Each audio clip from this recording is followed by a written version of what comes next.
It's just religion.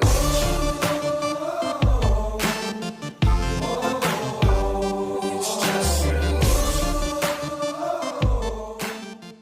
Hello and welcome to RS in 5 or Less, where we spend our one wild and precious life thinking about the next one.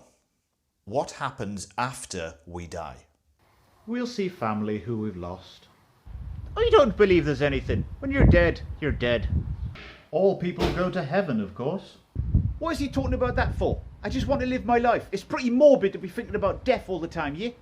Oh, when the saints go marching in, I want to be in that number when the saints go marching in. I think we all become angels. For Muslims, death is not the end of existence, just the beginning of a new phase of existence called Akhirah. Many Muslims believe that after a person has died, they still have a conscious existence in the grave. The time between death and the Day of Judgment is known as barzakh, which means a barrier. It is the barrier between life and the afterlife. And in this state, Muslims are waiting for the Day of Judgment to occur. While they are in this state of barzakh, two angels will question them about their faith, beliefs and life. If they answer correctly, they will see a glimpse of the rewards to come. However, if they answer incorrectly, they will see glimpses of the punishments to come. Now on this Day of Judgment, the angel Israfil will blow a trumpet and all living people will die. The current world will end and a new world will begin. The angel Israfil will then blow a trumpet for a second time and everyone who has ever lived will be resurrected, brought back to life. It is also believed to be a physical resurrection, and as such Muslims believe they will need their bodies, which is why they choose to be buried and not cremated. A person's book of deeds is read out and then handed to them. How they receive this book will determine ultimately where they go. If they receive the book into the right hand, they will be rewarded with heaven. If they receive it into the left hand, they will be punished with hell. But the sorting of souls happens as Allah requires people to walk over a bridge. This is the bridge of As-Sirat, as wide as a human hair and as sharp as the edge of a knife. This bridge passes over the flames of hell to the paradise of heaven waiting on the other side. Those who will enter heaven are transported over this bridge quickly and enter heaven. Everyone else falls off this bridge into the fires of hell.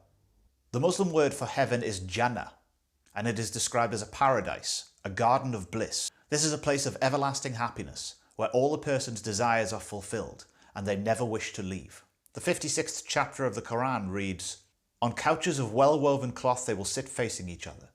Everlasting youths will go around among them with glasses, flagons, and drinks of a pure drink that causes no headache or intoxication. There will be any fruit they choose, and the meat of any bird they like." Exactly what Jannah is like is beyond human imagining, but it is a reward for the faithful who have done good deeds and ask for forgiveness for their bad deeds. However, not everybody gets to go to heaven. Muslims call hell Jahannam.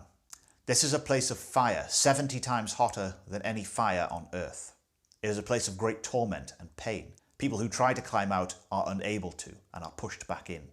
The 22nd chapter of the Quran reads, "Garments of fire will be tailored for those who disbelieve. Scalding water will be poured over their heads, melting their insides as well as their skins." This is for those who have rejected the teachings of Islam. In order to make these videos in 5 minutes or less, I can't include everything.